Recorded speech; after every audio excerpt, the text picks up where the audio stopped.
With that, I'm going to now hand over to Carola. So again, I'm just going to invite delegates to post questions within the browser. So with that, Carola, take it away. Hello. So it's amazing to see what's happening in the DC charging space. And I have used all of the charging networks, NRMA, ChargeFox, EV networks, Tesla myself on a recent trip to Brisbane and a even more recent trip in New South Wales. So good on you. You've really changed the world of EV driving, especially for long distance.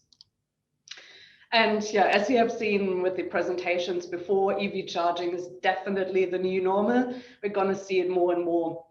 What I want to bring it back to, though, is when and how we charge, and that is when it's most convenient to us. So, of course, as I said, long distance travel, you want these ultra rapid chargers or you want fast chargers, but that's not always the case.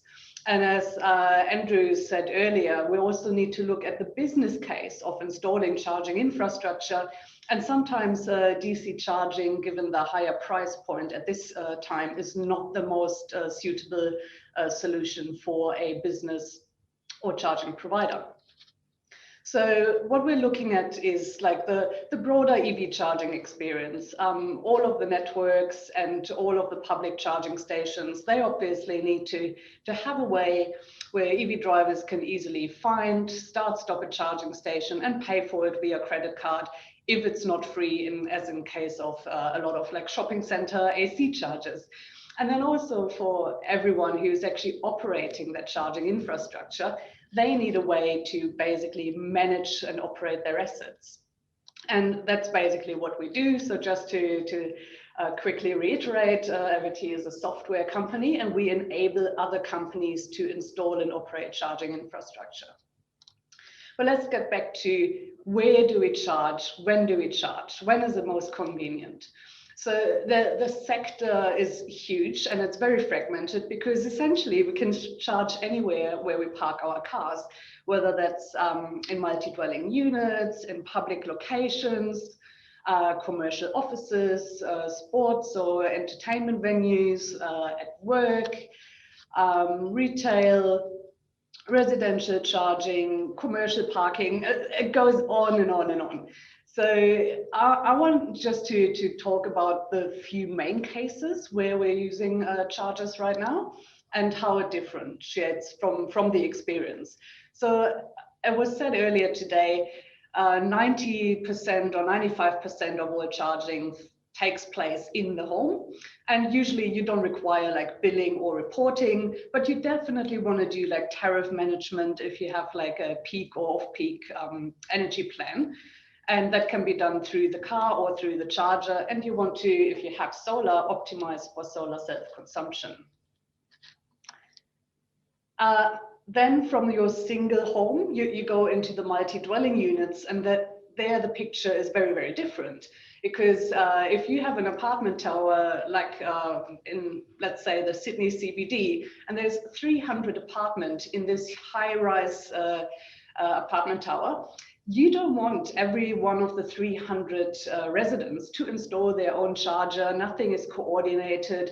The load on the building's electricity supply would be just exploding. So you probably want to have a system in place of how people can get access to charging, or you want to provide installation in a common space, like the visitor car parks, and then the tenants can use a user pay system. Most of our clients prefer the user pay system because they're saying, well, we're not giving anything for free to the non-EV drivers, so why should EV drivers get free electricity? And as I said, energy management in such large properties and buildings is absolutely crucial as we see more and more EVs. Same goes very similar for commercial offices. They are often actually managed car parks, so there's already a lot of technology in the car parks. They may be shared or allocated spaces. They may be used by the public or just by the commercial tenant. So again, you just want to find that way that you can make charging accessible to everyone in an easy way. We just heard before, fleets will again have very different requirements. depending on the type of fleet, like there's your corporate cars, they may charge at the office during the day or staff take them home at night. But then you have like logistics, taxis, rideshare. They need more the DC, the fast charging, because they're on the road all the time. So you really just want to make sure that you build a charging solution that fits the car and the convenience of the driver and how they are used. And as we said, heard before, public charging, of course, the highways, the shopping centers, even there you have multiple different approaches. In a shopping center, you can have an ultra fast charger and you attract your Uber driver to quickly charge and grab a sandwich and off they go again. But you could also look at AC charging to attract drivers to spend a longer time in shopping centers. I do that quite often myself. And yes, I browse around for a few more minutes or maybe half an hour while waiting for my car to charge. So again, there is no one solution or the other. It's all about the right mix. So just to briefly summarize, yes, we are working with property developers with that 300 apartment tower. They've got a shared charger, user pays. Commercial car park, it's a very similar thing. They wanted the user to pay. Whereas for company fleets, they're more interested in the data so that they can allocate the cost of charging to like the department the car belongs to. So yeah, I just wanted to bring it back to DC fast charging is amazing. It's necessary. We need it, but we also need to consider that there are so many different use cases, and this market will grow in a lot of different areas. So that's pretty much it from me, and I guess we're now going over into the Q&A. Yes, we are. Thanks, Carola.